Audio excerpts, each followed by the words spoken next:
In this episode, see if you can spot what level of business owner you are on the Add10 progression and get a free PDF download workbook to help you move to the next levels. Let's get into it.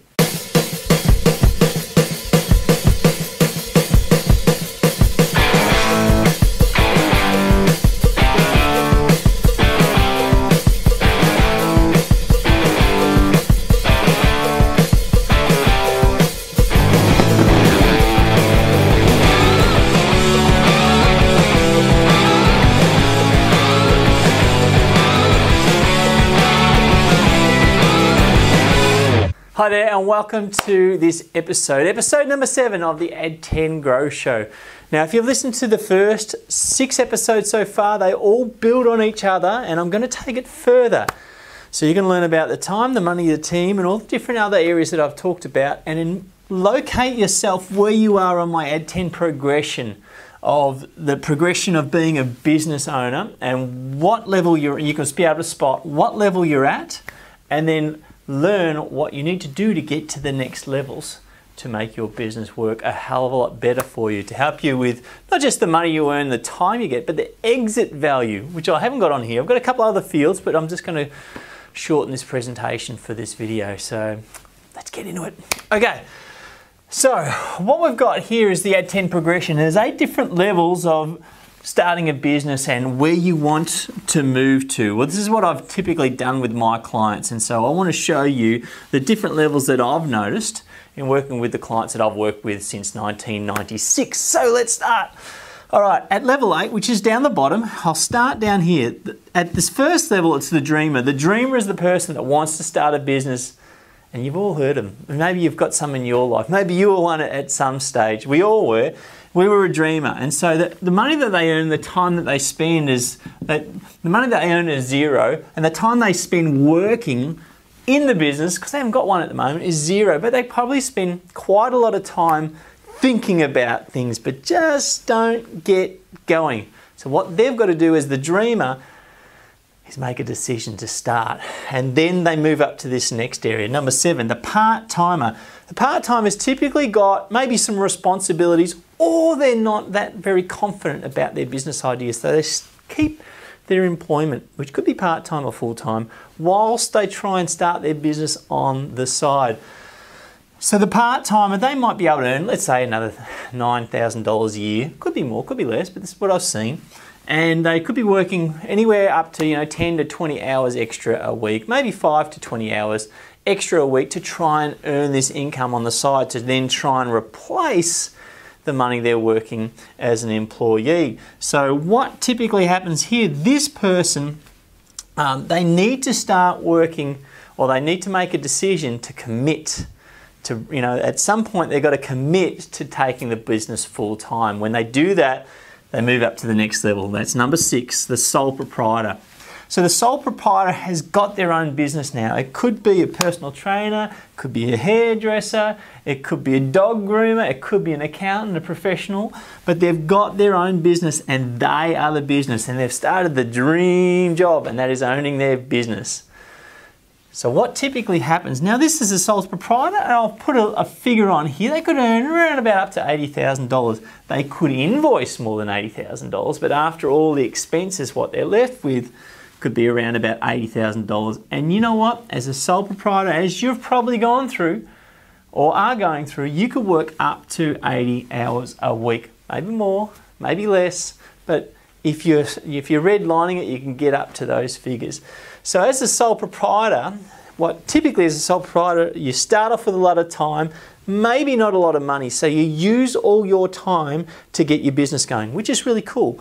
And what you pride yourself on, on at this particular level is doing the work rather than building a business. And that's what the challenge becomes. As a sole proprietor, what you then need to do is to start employing. You've got to make the decision because you've used all your time, and now you're starting to get time crunched. So you want to put on some people, and you start to put on some people. You start to employ.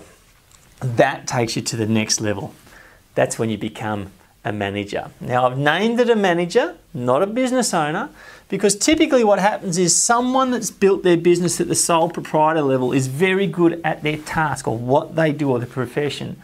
But they typically haven't learnt about building a business that does that. So they put into place people into their business, and it's usually the easy hires. Now, I'm not having a go at you. I'm just saying that this is usually under this red line here are the easy hires. Who are the easy hires?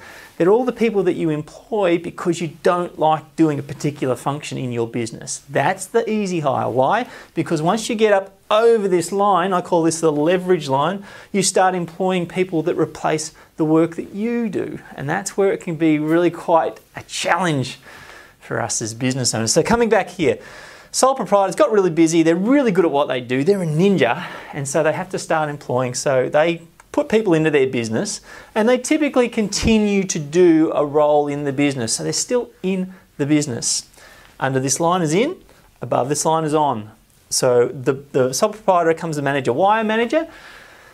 Because the sole proprietor starts employing and they're still doing their work, and they've put on other people to do their job, but guess what? They have to manage those people, and that's where, boom, you can start really getting hit with your work hours. Now I've put the manager, a good manager can earn up to a few $100,000 in a managing position, but typically this position here, proprietor to manager, is where the returns can go down if you don't have your financial model right and if you don't have enough customers to pay for all the clients. And this is where your marketing needs to elevate. From a sole proprietor level, you could get away with a few strategies in marketing.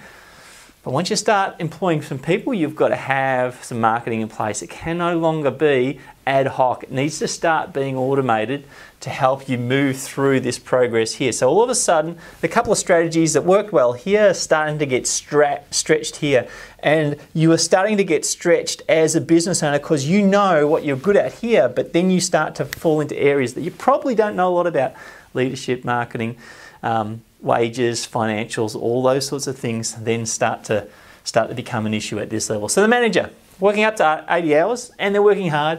They can earn good money, but a lot of people get crunched at this level. And at this level here, they're thinking, oh, do I go back to what I used to do and earn more money and it was less hassle?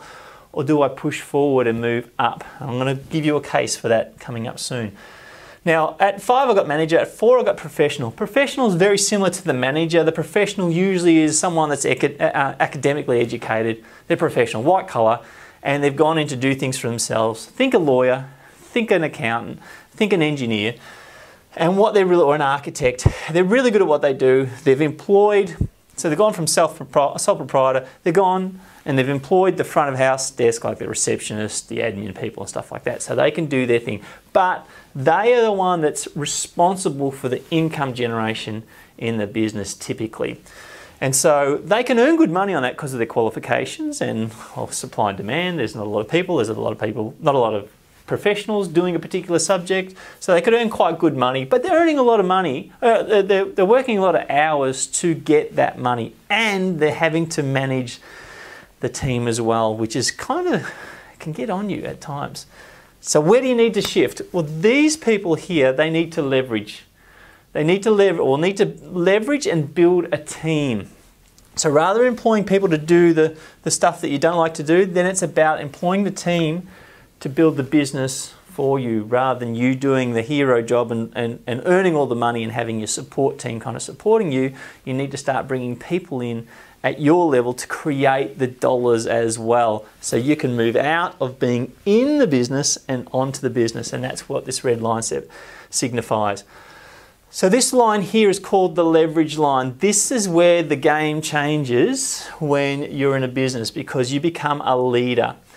And I want to show you a few things here. This is what, one, the dollars changes dramatically. You start to earn in the millions here, and it just gets north of that. And then of course the time that you spend in the business becomes a choice. At leadership level, if you can think of someone in your life who's at a leadership level that have built a team that builds a business, all of a sudden they're taking a lot of holidays everywhere. Have you noticed that? And they're not doing a hell of a lot of work, but when they do work, it's short, it's concise, it's to the point, and it's enabling their teams to go and do the work for them so they don't have to be doing the work. And that's where learning how to build or recruit and build teams that build the business takes the business owner from here to freedom. And this is where, above this line is leverage line, this is where freedom is created. Freedom here, and they're trapped down here in these first few rungs. So this line, it's all about creating teams and creating marketing and a business model that's scalable without you having to do the dollar producing activities. You enable team members within your business to help grow your business for you and with you. So the leader earns good money, choice on time, but here's another column that I haven't put on here, the exit value of the business. Below here, you might be lucky to get a few, a couple of tens of thousands here, maybe a few hundred thousand, maybe up to $1 million as an exit value here if you've got a good exit plan. But here's where the multi-million dollar exits start happening at this level, and then it just goes up north from there. Multiple millions here, and then tens and hundreds of millions as you move up. Why? Because the business works without the business owner. That's where the leverage line becomes so important. So as a leader, can earn 1 to 5 million as an income, it work when they want to, and the exit value becomes infinitely more than what it is down here. Then the difference between a leader and an entrepreneur, a leader is looking to expand. So let's say a leader might be one particular big location. They've got a number of team in place. They've got their management, they've got the general manager in place, so the leader can now get out of the day-to-day running of the business, and the business runs without them. So that's good for a period of time, but then if they've got a bit of the entrepreneurial spirit in them, they'll say it's time to expand. That's when they go from a leader to an entrepreneur, and the entrepreneur expands. It could be vertical integration, it could be horizontal integration, or it could be just a rollout of all different locations for their business, and that's where the entrepreneur comes into play. They've learned how to build a business and also how to build a team that builds a business so they can set up multiple businesses. The deal flow starts happening here. So as an entrepreneur, the payoff can be quite huge, as you'd be aware. Now I've got 5 to 20 million. The time is a choice thing. Now, if you are this good at building a business, it's in your DNA, they've got the choice to work, and usually they'll overwork, but that's their choice. It's not a have to, because they've got the freedom, and they want to build businesses because that's who they are. And the step above the entrepreneur is to get to magnate. The magnate are the big players in your market or in the world. Some of them are crossed over to mainstream names where they're earning 20 million or more. They've got the choice to, think the Richard Bransons, think the Steve Jobs when he was alive, the magnates out there doing the big things. They've learned how to build, they get the product market fixed, then build the team, then automate the marketing in the team and the systems, and they're just at this level getting all the deal flows so they can start up business in all the different locations with their skills. So, where are you on this chart? How far away are you from the leverage line? And what pain points do you have in this? Hopefully I've given you some good guide points on what it is that's happening in each of these levels, so you can go, okay, we need to go to the next level, and here's how to do it. For me and my work, this little area here between sort of the sole proprietor and just above the leader, these are the people that I can take up this ladder. Now the magnates are Eddie and Mitch from Big Commerce, who I worked with. We've got Steve at the entrepreneur level, and we've got some others in there as well that I've taken from around about this mark up into this area. And that's what Add10 coaching and Add10 service is all about, to take people that have got great talent, got a good business model, and know in themselves that they need to grow through this ladder. And then what we do at Add10 is enable epic business growth by making it faster and easier by planning out what it is you need to do at each level to make your way up. And I'll be showing you in the next couple of presentations in Add10 Growth Show number 8 and in number 9. In number 8, I'll be taking you through the accelerator, and then I'll be taking you through the growth curves to show you what you need and how you can use it to take your business or take yourself up this progression ladder for your business. Thank you very much for watching. If you love this show, please comment, like, share, tag all the people that you know that should be hearing this information or need to hear it. Thanks very much for watching. Down below on my blog, you'll find a download to get the PDF worksheet of this. And I think there's a few pages, and you can download that and go through it together, put it up on your wall, and then consciously work on getting yourself up that ladder. Thanks for watching, and we'll talk again soon. Bye.